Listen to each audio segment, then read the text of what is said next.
Si rien ne change, Il faudrait 33 ans pour atteindre la parité dans les instances de décision. il est temps d'aller plus vite. Accélérons le mouvement. Assises de la parité, le 28 juin 2022. Inscrivez-vous sur assise-parité.com.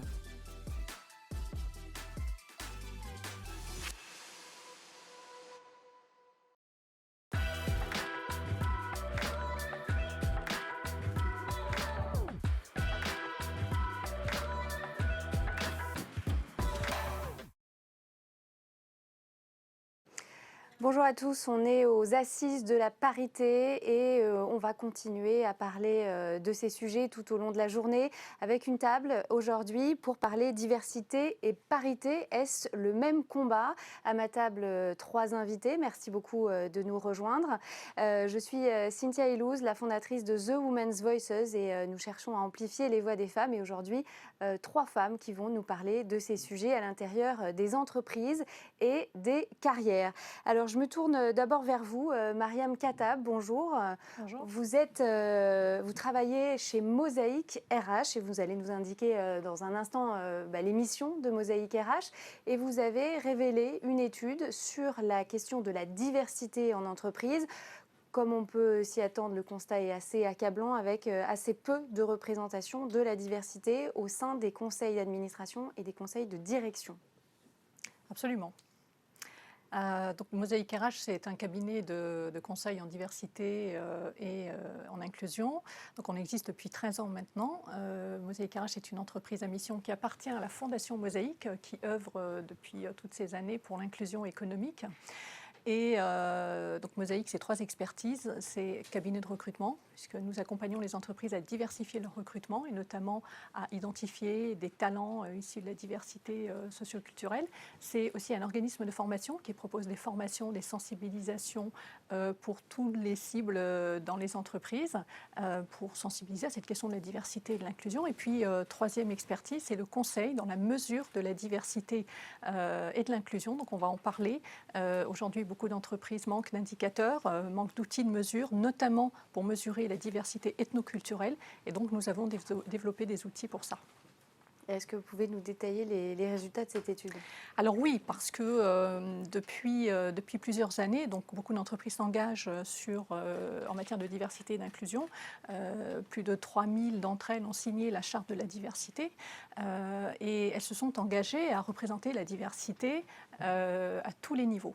Et donc, nous avons voulu regarder si, notamment au plus haut de la pyramide, au plus haut point de la pyramide, dans les conseils d'administration et dans les comités exécutifs, est-ce que la diversité ethnoculturelle était représentée? Et donc, il y a un mois, nous avons mené cette étude en partenariat avec un autre acteur, un autre cabinet qui est engagé sur ces questions, qui est Me and You Too, avec Inès Dauvergne, notamment une experte de ces sujets. Et donc nous avons analysé 3272 profils, très exactement, avec une méthode qui est une méthode bien sûr légale, puisque toute la question de cette mesure de la diversité et de l'inclusion, c'est de rester bien sûr dans le cadre de la loi. Et contrairement à ce qu'on peut penser, on peut mesurer en France la diversité ethnoculturelle. Ce qui est interdit, ce sont les statistiques ethniques. Bien sûr, tenir un fichier nominatif avec des noms, des prénoms et catégoriser ces personnes est totalement interdit en France. En revanche, mener une étude en utilisant des méthodes comme l'analyse patronymique que nous avons utilisée ou la méthode d'observation visuelle, qui est une méthode utilisée par le CSA pour faire ces baromètres, est totalement légale.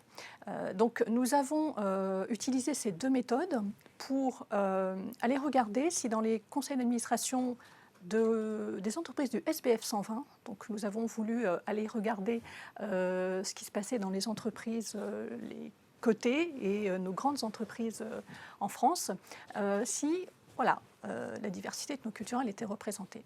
Donc pendant un mois, nous avons regardé ces informations, nous avons été regarder donc, ces profils sur des sites institutionnels, donc ce sont des données qui sont publiques, aujourd'hui, que ces entreprises ont l'obligation de publier. L'analyse de ces profils ont révélé des chiffres qui sont en effet assez éloquents. En regardant à travers cette méthode de l'analyse patronymique, en fait, qu'est-ce que ça veut dire l'analyse patronymique ? Ça veut dire analyser la consonance des noms et des prénoms des personnes, en identifiant les personnes dont le nom révèle une origine extra-européenne de ceux qui révèlent une origine française ou européenne. Quand on dit extra-européenne, ça couvre globalement les noms à consonance africaine, maghrébine, asiatique ou indo-pakistanaise, pour être très clair. L'analyse visuelle, elle consiste à identifier les personnes qui sont blanches versus les personnes qui sont non blanches, donc c'est la méthode CSA.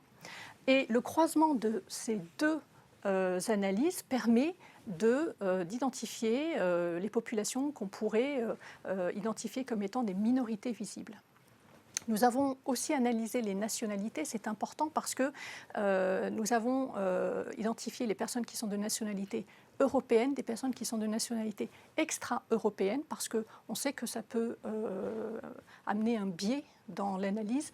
Si vous avez une minorité visible mais qui est de nationalité étrangère, là on est plus sur des populations qui sont étrangères et pas des populations qui ont grandi en France, qui ont été à l'école de la République et qui sont devenus dirigeants de nos sociétés.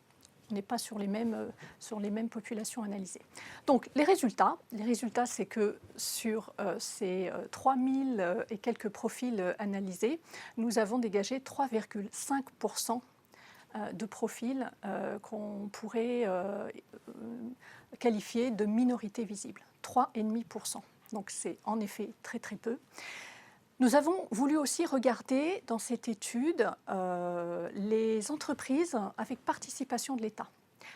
Donc des entreprises où l'État est actionnaire à plus de 10% ou qui ont un membre représentant de l'État dans leur conseil d'administration, ont fait aussi l'objet d'une analyse particulière. Pourquoi ? Parce qu'on pourrait se dire que les entreprises où l'État siège, où l'État est impliqué, font mieux que les autres.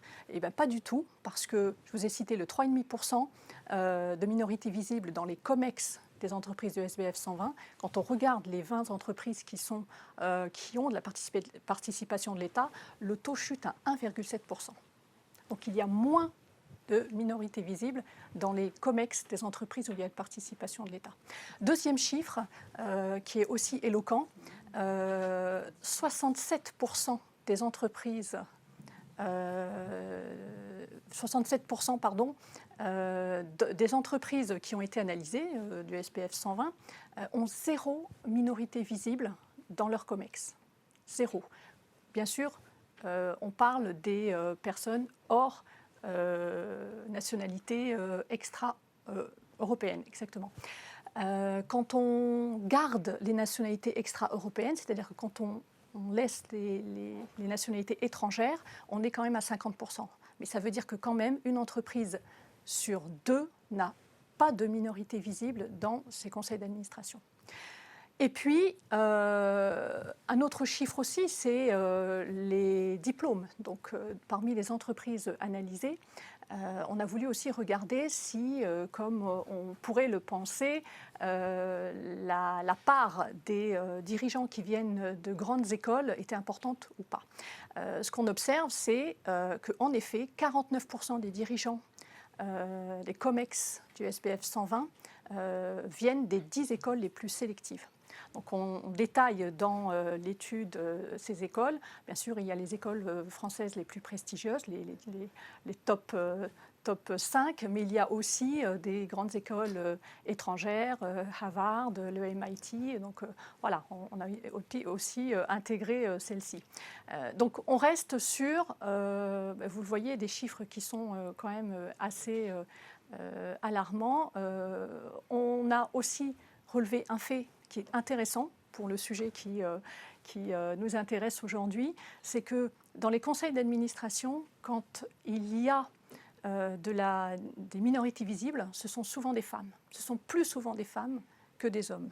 Donc ça peut vouloir dire qu'en diversifiant les conseils d'administration, en diversifiant les COMEX du point de vue de l'égalité homme-femme, de parité, en intégrant plus de femmes, mécaniquement, des leviers se mettent en place pour diversifier aussi du point de vue ethnoculturel ces instances. Donc ça peut faire un levier très très intéressant pour la thématique de la diversité ethnoculturelle.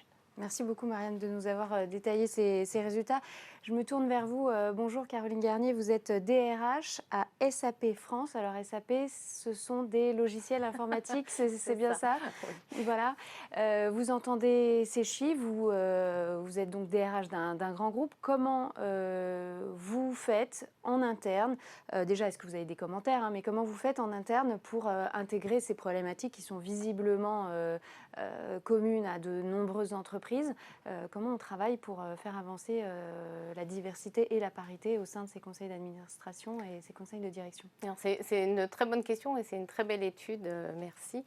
Alors c'est assez intéressant parce que nous, on a eu la semaine dernière une réunion de notre board avec l'ensemble des collaborateurs, donc au niveau mondial, on est 100 000, qui était consacrée exclusivement à la diversité et l'inclusion. Donc je crois que en tout cas moi ça fait 4 ans que je suis au sein des SAP, c'est la première fois que je vois une réunion au niveau du board consacrée avec les salariés à ce sujet-là. Il a été à cette occasion-là rappelé plusieurs choses, c'est que la diversité, effectivement, ce n'est pas que la diversité de genre, hein, c'est un de nos focus aujourd'hui aussi, mais pas que ça concerne aussi bien l'orientation sexuelle que les différentes cultures, que l'orientation ethnique, alors effectivement là je parle au niveau du groupe comme vous le disiez, que les différences également de génération, de la neurodiversité etc., également. Donc ça, ce sont des sujets sur lesquels on travaille à tous les niveaux de l'entreprise et aussi en France. On a l'engagement du board justement de redoubler d'efforts en matière de diversité. Donc des engagements en matière de parité et de diversité, puisqu'on vise la parité, alors hommes-femmes en l'occurrence, à horizon de 2030 au sein des SAP, avec un objectif assez fort hein, d'ici la fin de l'année, puisque c'est d'être à 35% de nos effectifs. On est dans le secteur du numérique, donc tout le monde connaît hein, les taux de femmes dans le secteur du numérique. Donc ça, c'est un des premiers objectifs. L'autre objectif est d'avoir 30% de femmes aussi dans le management, donc c'est aussi un gros challenge. Alors au niveau global, on y est quasiment, hein, donc on y sera à la fin de l'année. En France, c'est un peu plus, voilà, on est un petit peu plus éloigné. Donc ça, c'est un des objectifs. L'autre objectif qu'a annoncé le board, alors qui ne s'applique pas pour la France, vous allez comprendre pourquoi, c'est de doubler ces effectifs de couleur noire aux États-Unis. Donc pour atteindre plus de 6% voilà, de nos effectifs. Donc ça, ce sont des exemples de ce qu'on peut mettre en place. Évidemment, ce n'est pas applicable pour la France. Alors nous, on a 145 nationalités hein, au niveau du groupe, très très bien reflété en France. On a un comité de direction en France qui est paritaire, différentes nationalités au niveau du board, mais effectivement pas au sens ethnoculturel comme vous le présentez. Ensuite, nous, on travaille aussi beaucoup sur l'accompagnement des publics, je dirais, de quartiers minoritaires, par exemple.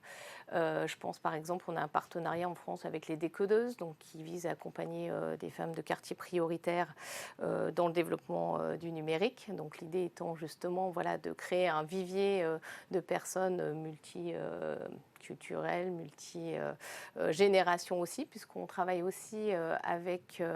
on a un programme qui s'appelle People to Work, dont l'objectif est de former des personnes qui sont demandeurs d'emploi donc en France, avec 2 organismes de formation et à l'issue, donc vraiment des populations qui ont tout, je dirais tout background, j'arrive pas à trouver le mot en français, d'études, en fait, de les former aux applications SAP avec l'objectif qu'ils retrouvent un travail à l'issue et on est à plus de 800 personnes formées l'année passée et 80% qui ont retrouvé un emploi voilà, à ce jour. Donc on a ce type de programme. On a un programme également en matière de neurodiversité, donc qui existe depuis plus de 10 ans au sein des SAP.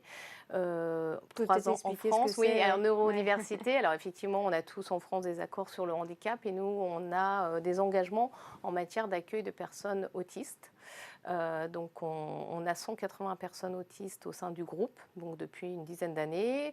On a pris des engagements en France depuis 4 ans, donc on intègre aussi des personnes autistes. Et on est également partenaire de l'école de management de Grenoble, qui a une formation dans le data management pour les personnes autistes, par exemple.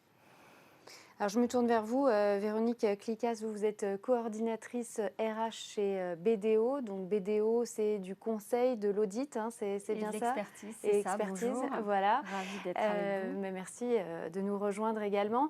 Vous avez entendu cette étude faite par Mosaïque RH. Comment vous travaillez sur ces questions? Est-ce que aussi, on a entendu sur les questions évidemment d'informatique, de STEM en général, c'est difficile aussi d'avoir une diversité. Comment ça se passe dans votre chez entreprise, BDO, en fait, on est tout à fait conscient de ces problématiques. L'important, c'est vraiment d'ancrer ça dans la culture d'entreprise. Donc pour ça, on a plusieurs leviers et notamment, on est passé entreprise à mission fin 2021 avec 2 objectifs, 2 de nos 5 objectifs qui sont vraiment sur l'inclusion et sur la diversité. Donc ça, on va dire que c'est vraiment l'accélérateur pour nous, puisque ça nous embarque, ça embarque tous les collaborateurs. Et on a plusieurs actions aujourd'hui, notamment sur le recrutement, puisque on était présent au sommet de l'inclusion l'année dernière. Et on a mis en place donc, la possibilité de recruter avec Diversifier vos talents. Et ça permet, donc c'est Mosaïque qui a mis ça en place, ça permet donc d'aller chercher des candidats qui ne viendraient pas à nous. Et on a réussi à recruter par ce biais-là. Donc ça, c'est quelque chose pour nous qui est important. On a aussi réfléchi en se disant il y a beaucoup de biais qui sont en interne au moment du recrutement. Donc on a fait toute une campagne de formation pour nos recruteurs, pour justement les aider à prendre conscience des biais, passer outre et aller petit à petit recruter sur le potentiel et non plus sur les compétences. Alors c'est un travail de longue haleine, mais qui fonctionne et petit à petit, on reste convaincu que c'est l'ensemble qui fonctionne. Donc il y a cette action-là.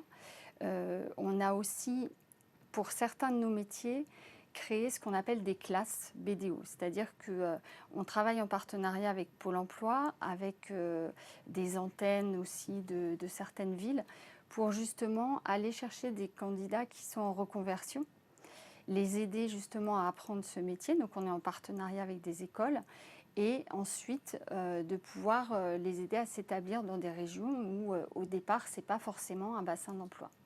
Donc on a fait plus de 35 CDI comme ça. Et aujourd'hui, on l'a étendu au niveau national avec, comme on est présent, en fait, on a 45 bureaux, donc on est présent sur beaucoup de territoires. Et aujourd'hui, ça permet donc aux candidats de pouvoir aller apprendre un métier avec un encadrement BDO. Donc, ils sont tous en cours ensemble et après, ils vont faire la pratique dans les bureaux divers de BDO. Donc ça, c'est quelque chose qu'on met en place, en tout cas qui augmente et qu'on va étendre à d'autres métiers. Ça, c'est un point important pour nous. Et puis alors, un outil qui est très nouveau pour nous, qu'on est en train de développer et qui sera normalement opérationnel à la rentrée, c'est un partenariat avec Gochaba. Donc Gochaba, ça permet de recruter hors CV. En fait, on n'utilise pas le CV, c'est sur de la gamification. Donc c'est tout un ensemble qui permet de détecter du potentiel et qui va servir la science cognitive et la cognitive et la gamification. Donc les candidats, par rapport à des éléments qu'on leur aura donnés en amont, Gochaba va définir des jeux et en jouant à ces jeux, ils vont pouvoir répondre à nos attentes, en tout cas au niveau des soft skills, à ce que nous, on attend chez BDO. Et à aucun moment, on a d'informations sur le genre, le lieu, etc. Donc voilà, c'est toutes ces actions qui sont mises en place chez BDO, qui nous semblent importantes. Une charte de la QVT aussi qui vient accompagner tout ça. Et on est vraiment convaincus que c'est deux sujets qui ont effectivement les mêmes leviers, c'est ce qu'on disait. Caroline Garnier, vous entendez les initiatives qui sont mises en place autour du travail sur les biais, essayer de recruter sans CV, ce type d'initiatives. Vous aussi, vous essayez de les mettre en place. Est-ce qu'il y a certaines choses qui fonctionnent mieux ou est-ce que vous diriez que c'est un ensemble de mesures qui fait qu'on peut faire bouger les lignes aujourd'hui? Moi, je crois que c'est vraiment un ensemble de mesures. En tout cas, je n'ai pas encore trouvé la mesure phare qui transforme drastiquement l'entreprise. Je pense que c'est un ensemble de mesures. La première, je pense qu'il faut travailler sur la partie culturelle et éducation.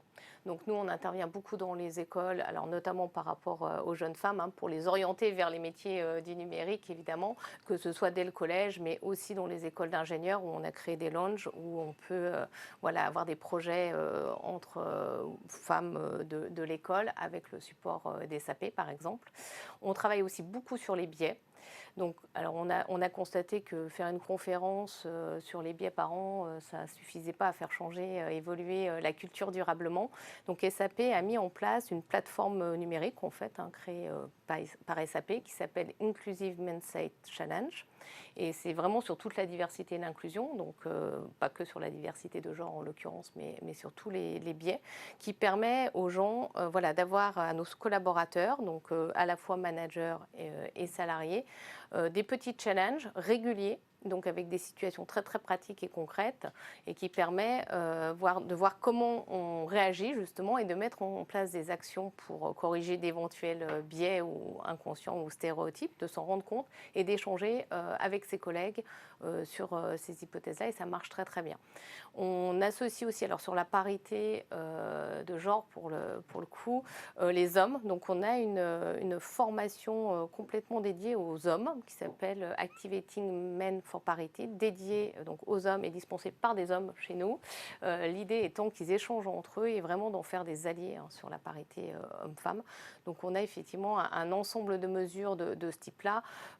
Nous, on essaye aussi de créer du pipeline aussi de femmes, donc d'attirer des femmes. Donc je vous rejoins sur la charte QVT ou les mesures mises en place sur la flexibilité et la parentalité peuvent aussi représenter un atout pour l'entreprise et un attrait pour les candidats potentiels. Donc effectivement, je pense que c'est vraiment un ensemble de mesures. Je crois aussi beaucoup au rôle modèle. Parce qu'on se rend compte qu'effectivement, alors quelle que soit la partie de la diversité, pouvoir s'identifier permet aux personnes de se dire oui, c'est possible, je peux aussi le faire. Et ça, c'est très très important à l'exemplarité managériale. Merci beaucoup. Mariam, vous avez fait cette étude. Une fois que vous avez fait ces constats, est-ce que vous avez aussi des préconisations? Vous avez entendu un certain nombre d'initiatives. J'imagine que vous avez travaillé aussi sur comment on fait pour rectifier les choses.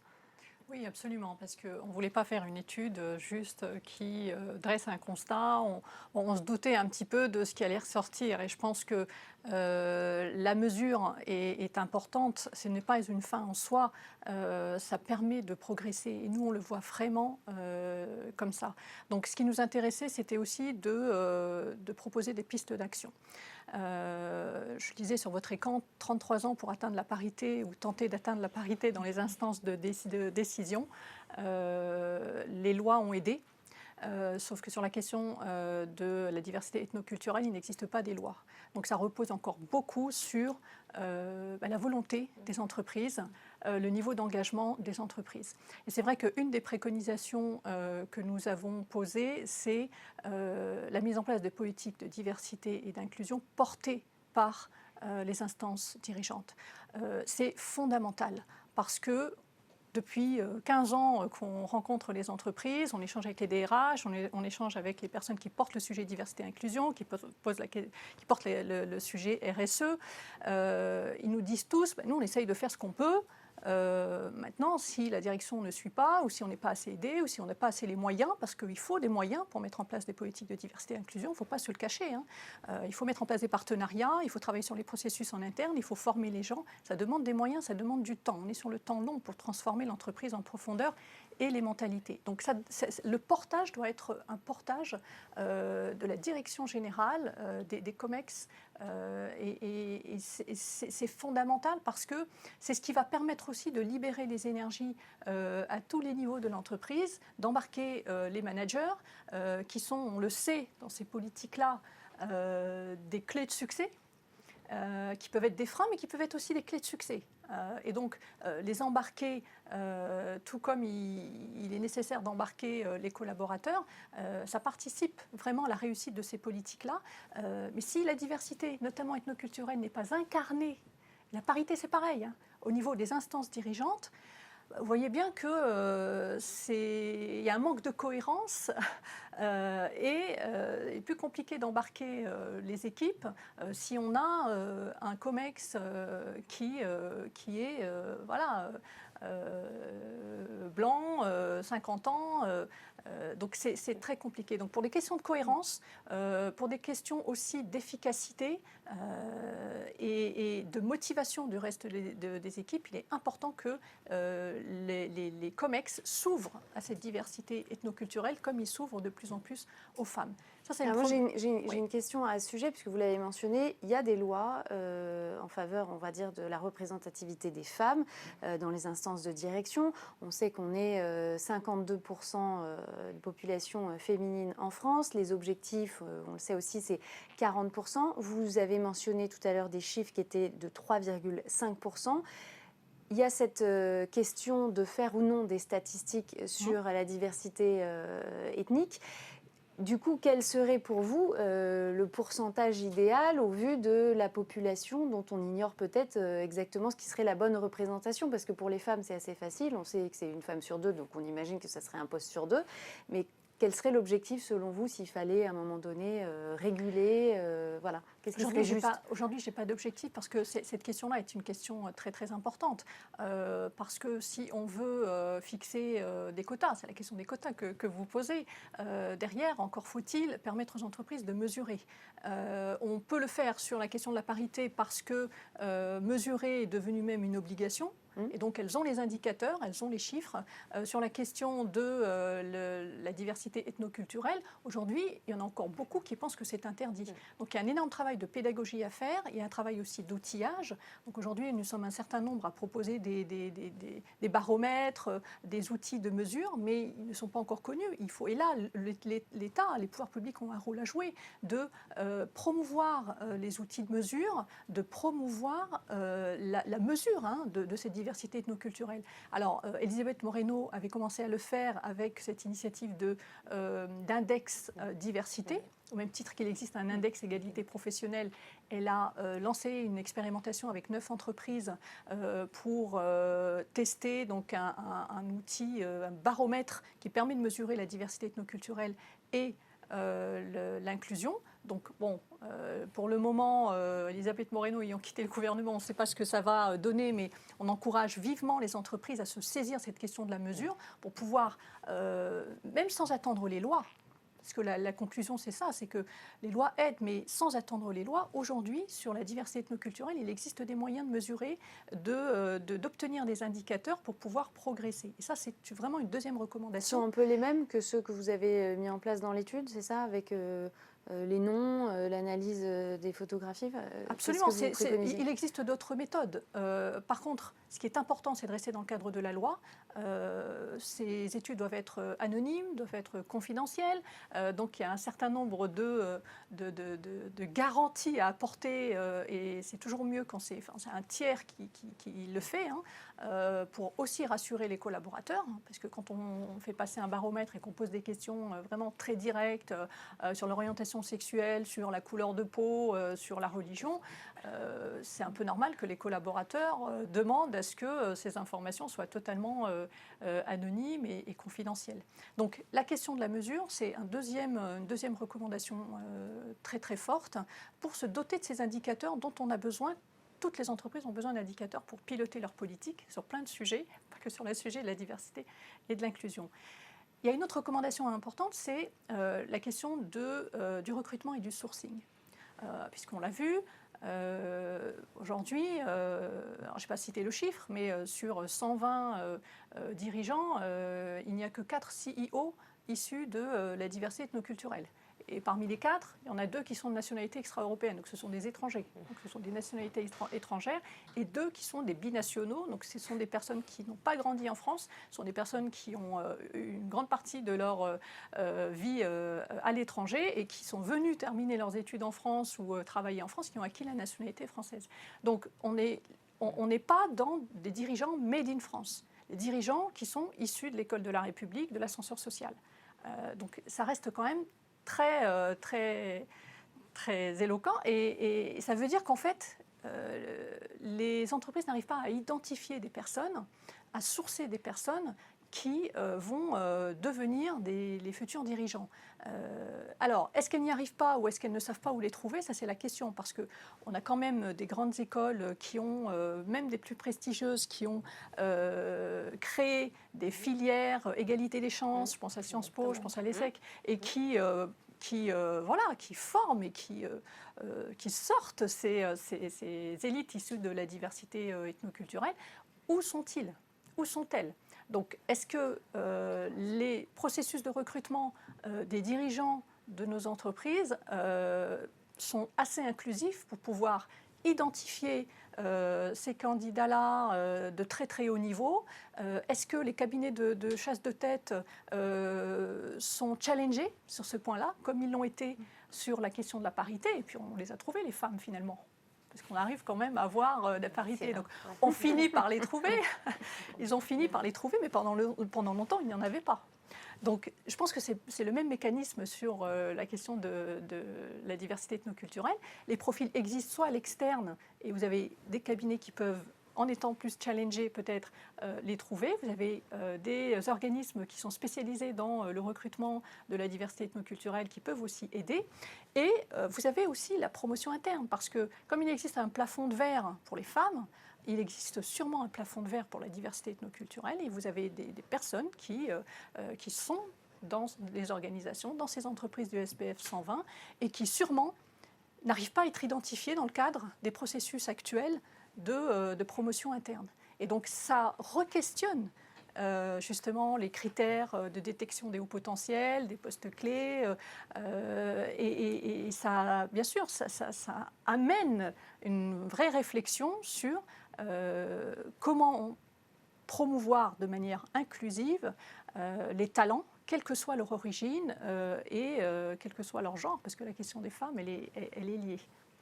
Je me tourne vers vous, Véronique.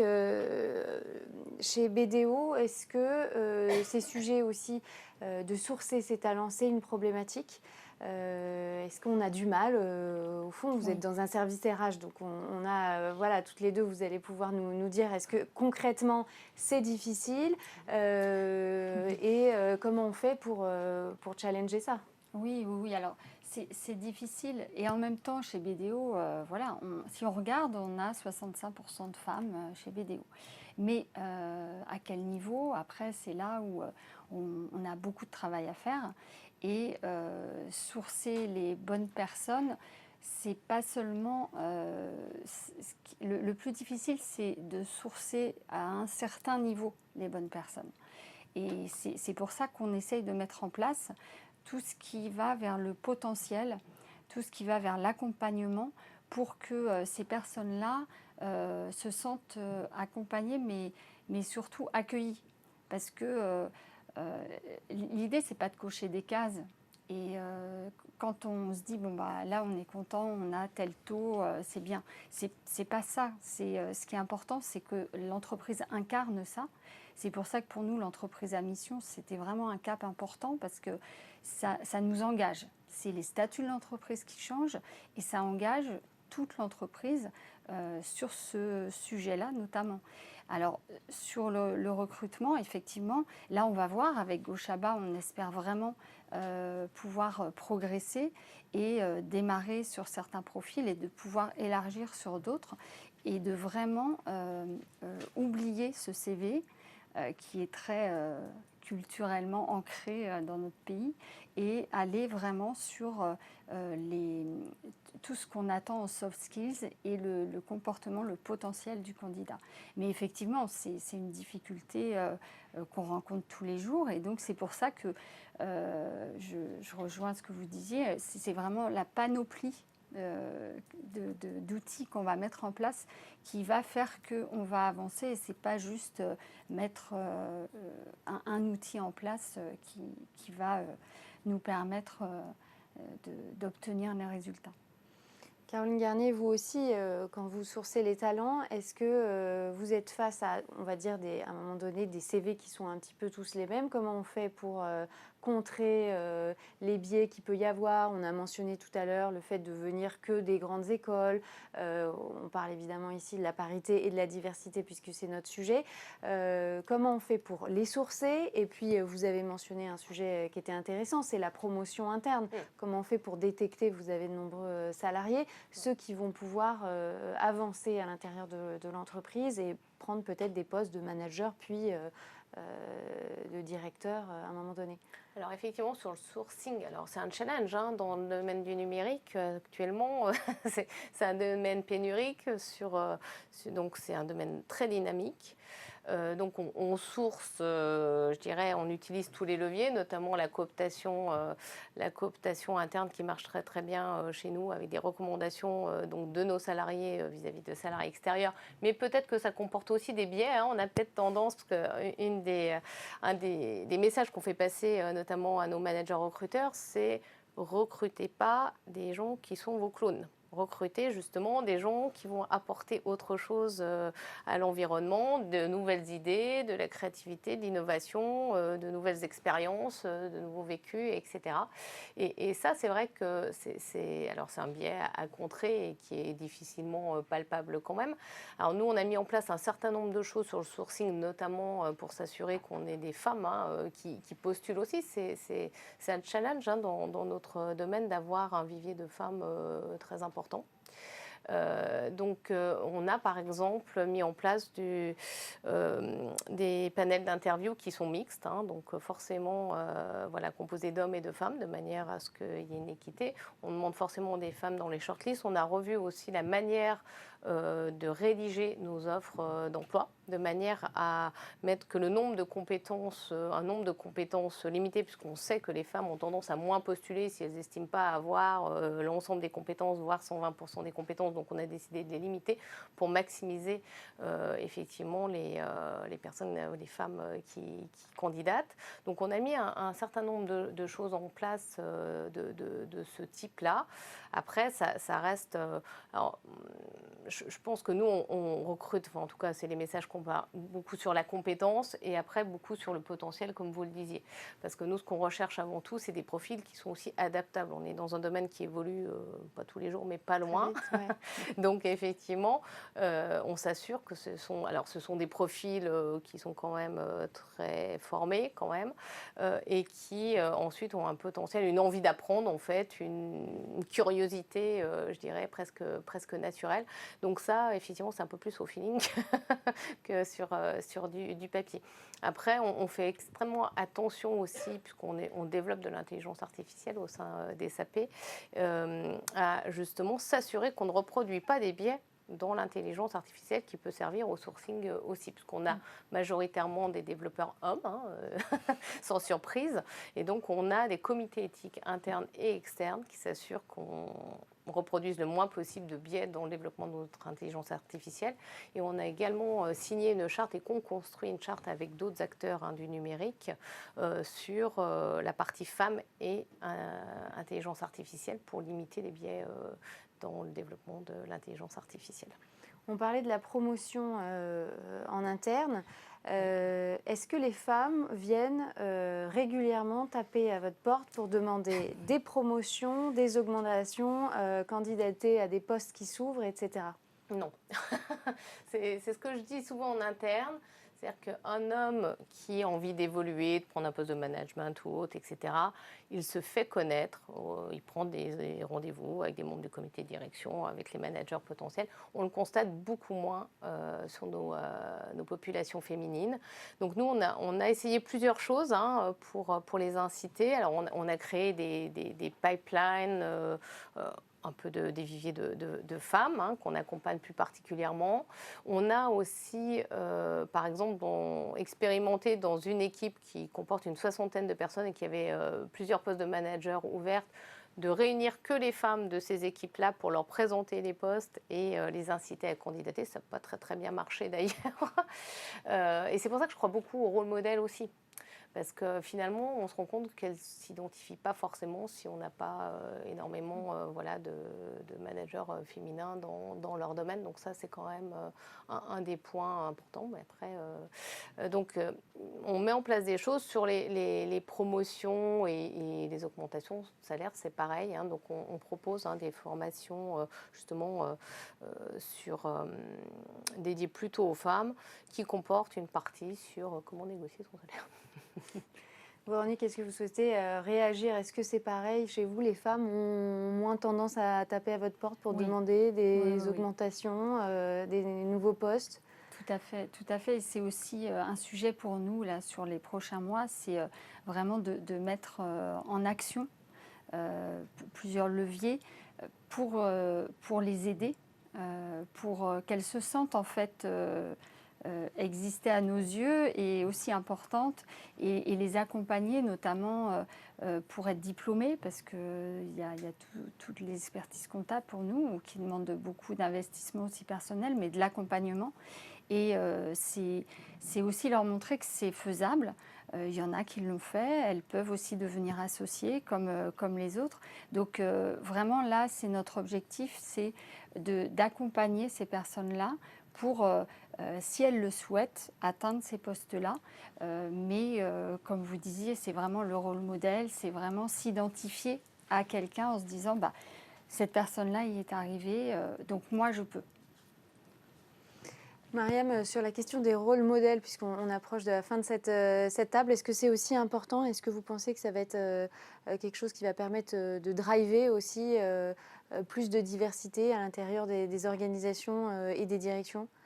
Alors oui, bien sûr. Alors il ne faut pas en abuser, mais quand même, nous, par exemple, sur les opérations qu'on fait de recrutement, on aime bien mesurer le niveau d'autocensure, et notamment parmi les jeunes qui cherchent un contrat en alternance ou un stage. Et le chiffre ne bouge pas depuis des années. Quand on pose la question, est-ce que vous auriez postulé à cette entreprise si on ne vous avait pas présenté l'offre, 70% d'entre eux nous répondent que non. Pourquoi? Parce que je n'ai pas l'impression d'être le profil recherché, et puis j'ai été sur le site internet, je ne sais pas, je me reconnais pas forcément.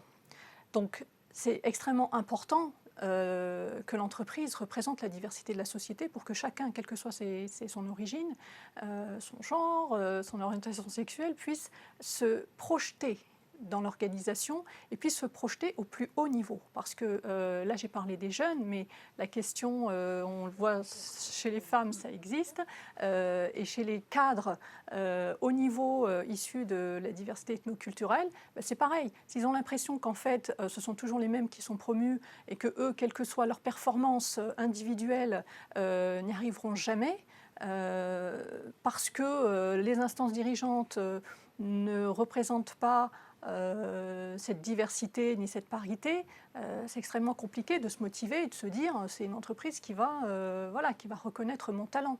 Donc oui, c'est extrêmement important, toujours sur la base des compétences. Vous avez absolument raison de le souligner, puisque les personnes qui sont issues de la diversité ethnoculturelle, tout comme les femmes, ce qu'elles veulent, c'est être reconnues à la hauteur de leurs compétences. Ce n'est pas être promue parce que je suis noire, parce que je suis maghrébine ou parce que... Non, parce que j'ai du talent et parce que j'ai prouvé par mon travail, d'où la question de la promotion interne et d'en faire vraiment un levier majeur, parce que j'ai démontré que je suis capable. Et il n'y a rien de plus frustrant, de plus démotivant que, en effet, de se dire j'ai accompli tout ce travail-là et puis j'arrive pas à atteindre le Graal parce que j'ai pas le bon parcours, j'ai pas la bonne couleur de peau ou je suis une femme. Donc c'est extrêmement important, voilà, d'envoyer des messages et d'envoyer des messages au plus haut niveau. Sans que la loi contraigne, sans que les investisseurs contraignent, parce que c'est en train d'arriver aussi, hein, les investisseurs qui commencent à regarder aussi les boards et qui commencent à regarder le niveau de parité, qui commencent à regarder aussi la diversité ethnoculturelle, comme le font déjà des grands fonds d'investissement américains, qui disent nous, on n'investit plus dans les entreprises si les boards ne sont pas paritaires ou s'il n'y a pas de diversité ethnoculturelle. Donc ça peut arriver, mais déjà, aujourd'hui, l'entreprise a les moyens, les leviers pour le faire dès à présent. Et envoyer des messages positifs sur ces sujets-là, c'est important non seulement pour les collaborateurs qui sont là, mais pour ceux qui arrivent. On sait l'importance de ces sujets-là pour les jeunes générations. Merci beaucoup pour ces messages. On envoie donc un message à la fois aux directions et à la fois à toutes les personnes issues de la diversité ou non, femmes, pour venir au sein des entreprises demander ce à quoi elles ont droit, des rémunérations, des postes dans des directions. Je vous remercie à toutes les trois d'avoir bien voulu répondre à ces questions aujourd'hui. Je vous remercie, je vous laisse repartir et je vais accueillir dans un instant Manuel Malo de l'EDEC qui va nous parler de son travail au sein de cette grande école. Merci beaucoup. Merci à vous. Si rien ne change, Il faudrait 33 ans pour atteindre la parité dans les instances de décision. il est temps d'aller plus vite. Accélérons le mouvement. Assises de la parité, le 28 juin 2022. Inscrivez-vous sur assise-parité.com.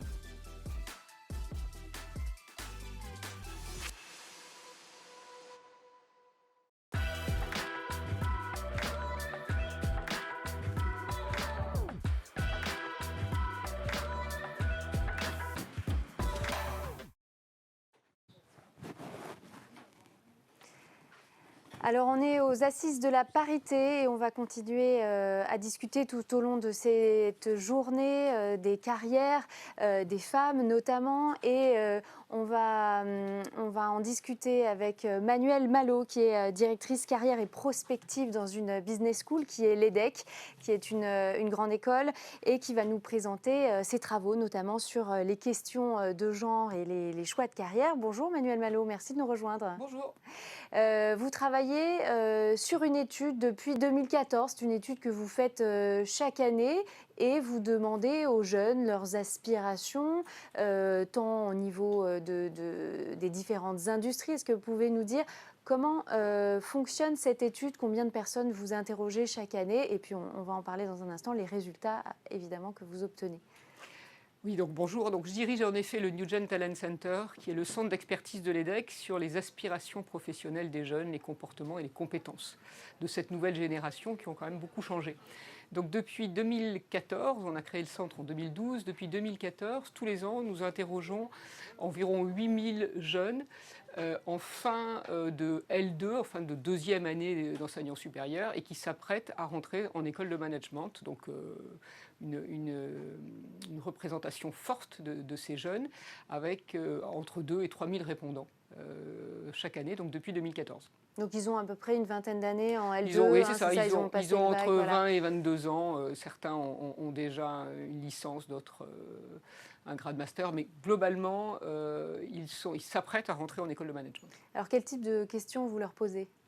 Alors, c'est tout le champ des aspirations professionnelles. Quel secteur, quelle fonction les intéresse, mais aussi quel sens ils donnent à leur carrière, quels sont leurs objectifs professionnels, quel statut, quel type d'entreprise, quelle taille d'entreprise. On balaye vraiment des sujets assez vastes sur ces aspirations professionnelles. Alors, vous parliez des secteurs, on est ici aux assises de la parité. Est-ce qu'il y a des différences, évidemment, entre les femmes et les hommes ? Alors oui, alors est-ce que les aspirations professionnelles ont un genre, puisque c'était le sujet de cette étude?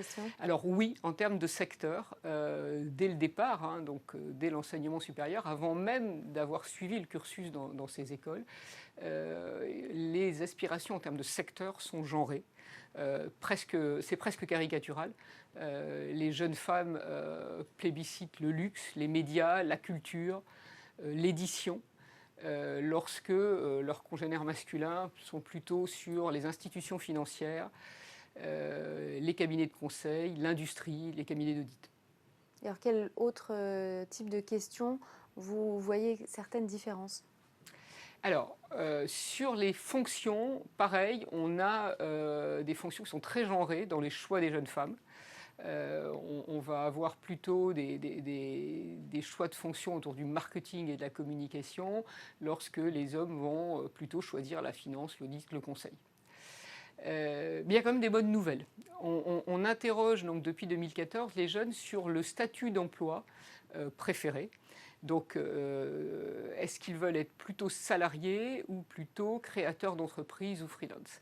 Et sur cette question-là, on a des évolutions favorables, ce qu'on n'a pas forcément sur les secteurs et les fonctions. Sur cette question du statut de salarié, d'abord, il a beaucoup progressé pour les deux genres. Et en 2014, on avait 25% des hommes qui choisissaient la création d'entreprises et seulement 19% des femmes, donc on avait quand même 6 points d'écart. Alors qu'aujourd'hui, sur la dernière étude, en 2021, on est à 42%, donc une grosse progression pour ce statut de créateur d'entreprise ou d'indépendant, et 42% aussi bien pour les femmes que pour les hommes. Et ça, c'est quand même une excellente nouvelle. Et comment vous l'expliquez? Alors, peut-être qu'elles se sentiront plus libres et plus conformes à leurs aspirations justement de sens et d'objectifs professionnels dans ce statut. Probablement qu'on a aussi dans les écoles, toutes les écoles, accompagné beaucoup cette perspective de création d'entreprise. J'en discutais à l'instant, à l'EDEC sur Station F, on a quasiment autant de jeunes femmes incubées qui créent des entreprises que de garçons. Donc je pense que les écoles ont accompli sur la création d'entreprises de gros efforts. Il faut aussi qu'aujourd'hui, elles se projettent dans des métiers similaires aux hommes dans les grandes entreprises. Alors vous l'avez dit, sur les fonctions et sur les industries, il y a un énorme écart. Comment vous faites dans des grandes écoles comme l'EDEC pour changer ça? Est-ce qu'il faut aller vers plus de plaidoyer pour ces métiers de la finance, qu'on sait évidemment plus rémunérateurs que ceux des médias ou de la communication? Comment on fait pour travailler là-dessus? Alors, avant de vous répondre, je reviens un peu sur les objectifs professionnels de ces jeunes femmes. Au-delà, donc, secteur-fonction, on les interroge aussi sur ce qui va les motiver à s'engager et à s'engager dans les entreprises. Et là aussi, on a quand même des différences qui sont fortes. Un des objectifs, alors là, il y a un objectif partagé, c'est de se développer sur le plan personnel et professionnel. Donc ça, c'est plutôt une bonne nouvelle, aussi bien pour les hommes que pour les femmes. Par contre, dès le deuxième objectif, on a vraiment des aspirations genrées. On a chez les garçons le fait de bien gagner sa vie, et c'est un item qui apparaît à la 7e ou 8e position pour les femmes, alors que c'est la 2e position pour les hommes. Pour les femmes, ce sera avoir une utilité sociétale, contribuer aux politiques de RSE des entreprises. Ce sera avoir de la diversité dans les missions. Donc elles vont être beaucoup plus attentives finalement au contenu des postes qu'à leur évolution hiérarchique. Pareil, obtenir une évolution hiérarchique plus rapide, c'est un désir d'homme, ce n'est pas un désir de femme.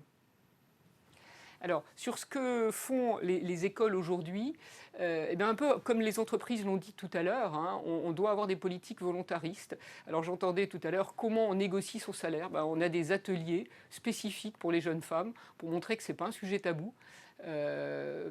Par ailleurs, moi j'ai une hotline dans ma casquette carrière, j'ai une hotline salaire. Elle est utilisée à 90% par des hommes. Et la hotline salaire, ça doit accompagner les jeunes femmes dans leurs négociations.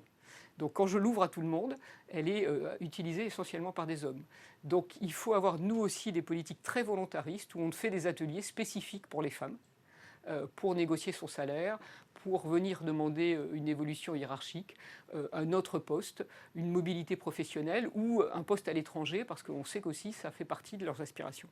Quand vous avez mentionné ces différentes aspirations, est-ce qu'il y a des modifications qu'on a pu observer sur, vous faites cette étude depuis 2014, je crois, est-ce que ça a un petit peu bougé ou pas tellement? Vous disiez que la rémunération, par exemple, pour les femmes, arrivait en 7e position ou 8e position, alors qu'elle est qu'en 2e position chez les hommes. Ça n'a pas bougé ou est-ce que ça bouge un peu?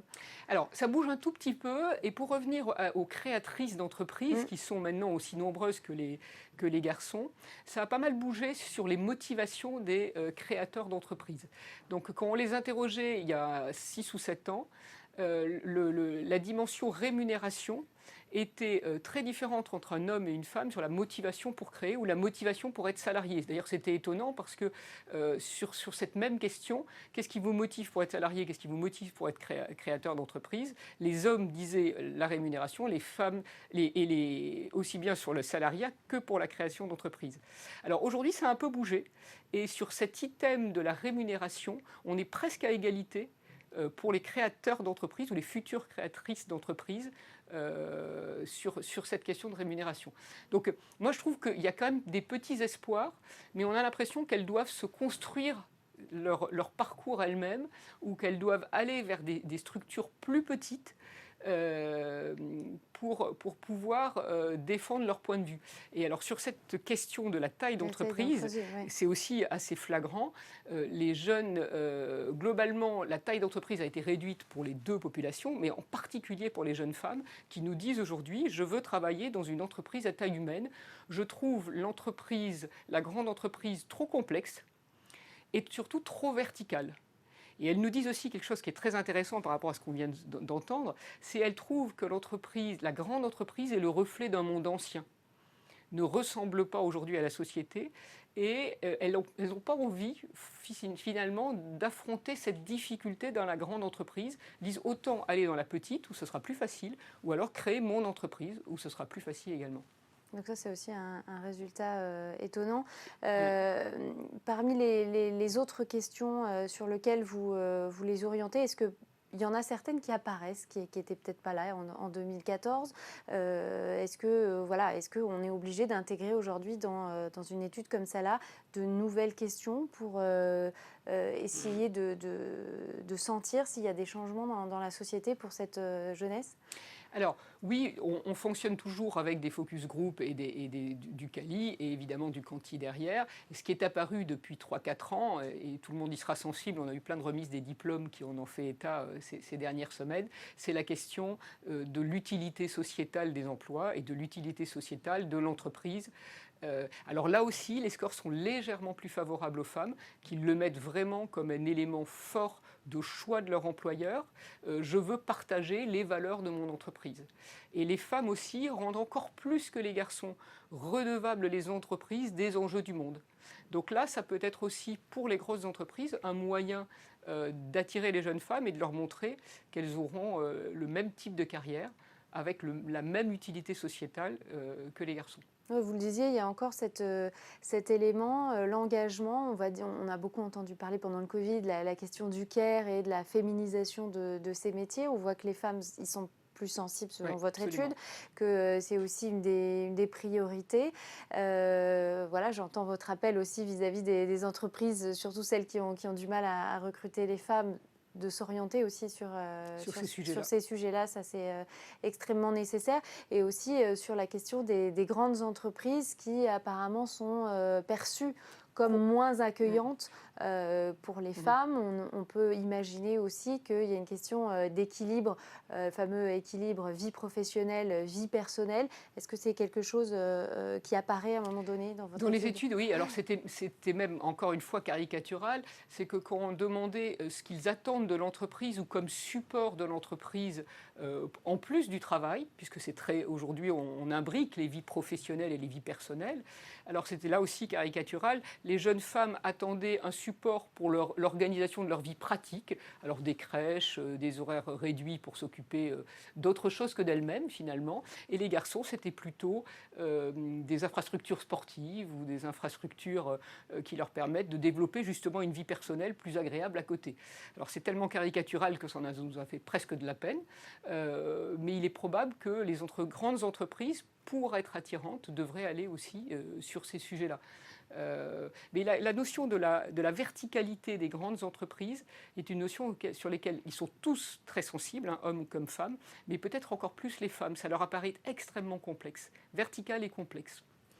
Dernière question, vous avez mentionné tout à l'heure cette recherche de l'évolution personnelle qu'on retrouve à la fois chez les hommes et les femmes. Est-ce que c'est quelque chose qui existait aussi en 2014 ou est-ce qu'on est, on va dire, on entend beaucoup parler de la génération Y, la génération Z, qui serait un peu centrée sur eux-mêmes. Est-ce qu'il y a une différence ou finalement on a les mêmes générations qui font attention à cet équilibre dans leur vie et dans leur carrière? Non, l'idée de se développer personnellement et professionnellement, elle est forte depuis 2014. Donc là, on n'a pas vu de différence. Vraiment, le point essentiel sur lequel il y a eu de la différence, c'est cette fibre sociale et sociétale qui est vraiment apparue il y a 3-4 ans et qui est probablement une lame de fond. Dans une de nos dernières études, parue au mois de mars, 77% des jeunes disent que l'impact sociétal, l'utilité sociétale de leur emploi sera un critère de choix de leur employeur. Et comme c'est encore plus fort chez les femmes, je pense que c'est la piste probablement à creuser pour les grandes entreprises. Et enfin, puisque vous avez mentionné les questions d'impact, impact sociétal, la question de l'environnement aussi est importante. Alors, dans impact sociétal, ils nous disent impact social et impact environnemental. C'est comme ça qu'ils disent le sociétal. Bien sûr. Alors, ils sont très sensibles à la question de la diversité et de l'inclusion. Donc ça, c'est quand même plutôt une bonne nouvelle, donc ces jeunes femmes. Mais aussi sur les produits et services respectueux de leur impact sur l'environnement et plus durables également. Oui, c'est bien les deux quand ils nous disent impact sociétal. Parfait, merci beaucoup Manuel Malo d'avoir bien voulu répondre à ces questions. Vous êtes à l'EDEC et vous nous présentiez une étude où on voit encore des différences aujourd'hui en 2022 sur les orientations de carrière, les aspirations de carrière. Et puis vous nous révélerez bien sûr dans quelques mois la nouvelle étude sur laquelle vous travaillez et on verra si ces tendances vont se confirmer ou non. Merci beaucoup à tous et on continue à parler de parité tout au long de cette journée. Merci.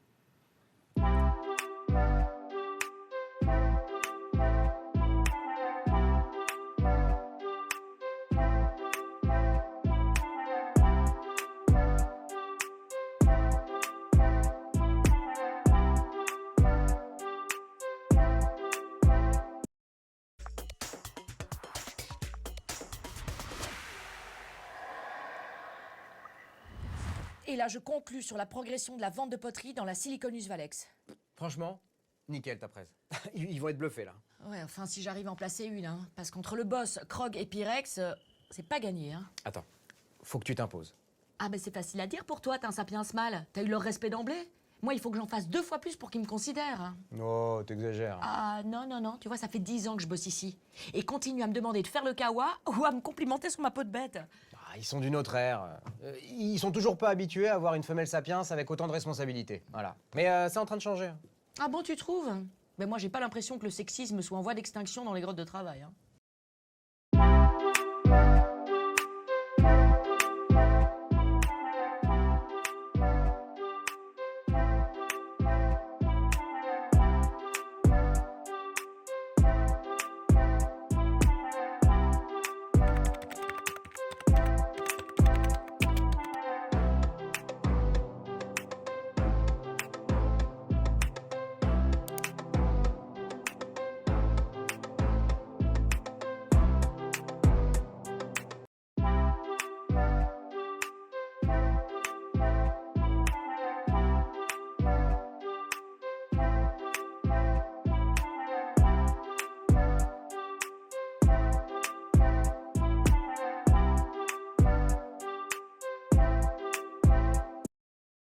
tu sais, j'ai aussi des copains qui comprennent pas.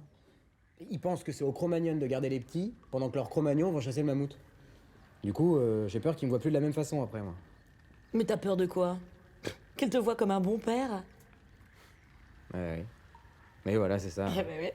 Allez.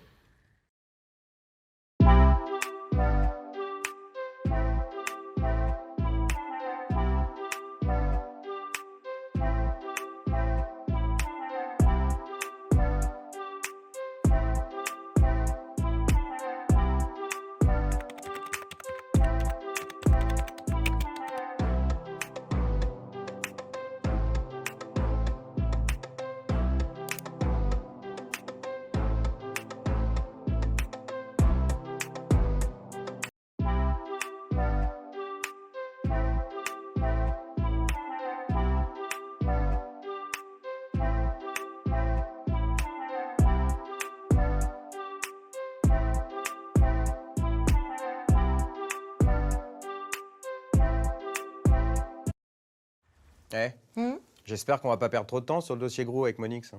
Mais pas du tout, c'est même elle qui a fait rentrer ce client dans la grotte de travail à l'époque. Bah non, elle va nous faire gagner du temps, au contraire. Ah bon? Parce que niveau méthode de travail, elle est encore à l'air glaciaire. Bah, elle note tout sur du granit, elle envoie des raptors voyageurs plutôt que des mails. Tu m'étonnes qu'on la sollicite de moins en moins. Mais t'es mauvais comme un T-Rex.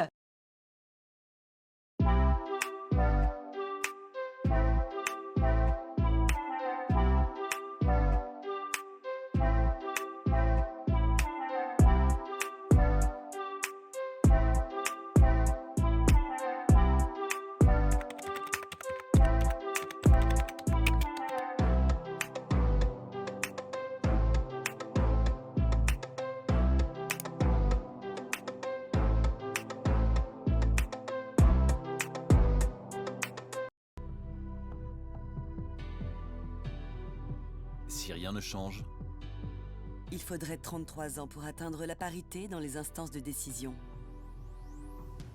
il est temps d'aller plus vite.